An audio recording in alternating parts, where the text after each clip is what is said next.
monde, très heureux d'être ici.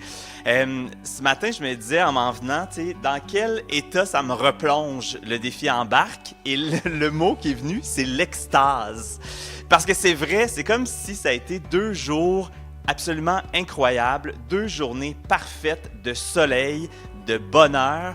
Puis c'est rare dans une journée ou dans une fin de semaine où tu n'as que du bonheur. Et pour moi, c'est ça le défi embarque, de voir des gens qui serrent les coudes, qui mettent l'épaule à la roue pour faire avancer leur dragon, qui amassent de l'argent pour la santé mentale. Et je trouve ça absolument extraordinaire. Donc, merci et très, très, très, très heureux d'être ici. En fait, selon la direction de la santé publique du CIUS de l'Estrie, CHUS, il y a 23% de la population adulte en Haute-Yamaska qui rapporte vivre avec une détresse psychologique élevée.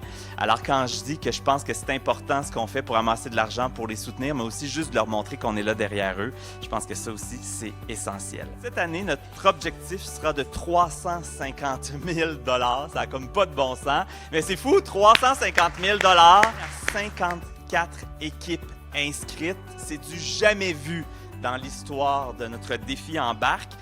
Et là, ce qui est formidable cette année, c'est que les pagayeuses de la journée de la relève vont avoir une cheerleader exceptionnelle pour les encourager.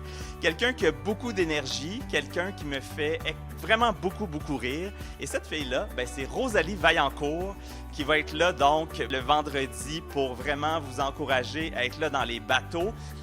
Donc, je vous rappelle en terminant, s'il y a des gens qui sont nouveaux, le défi embarque contribue au développement puis au maintien, évidemment, de projets en santé mentale pour l'hôpital de Granby et le Centre Providence. Et évidemment, finance des conférences de sensibilisation en milieu scolaire. Donc maintenant, on se donne rendez-vous les 24 et 25 mai prochains au parc Daniel Johnson, tout près du lac Boivin, évidemment. Si jamais on veut faire des dons, pas si jamais, si on veut faire des dons, on invite à le faire sur défiembarque.com, autant pour les équipes que juste pour encourager le programme au complet.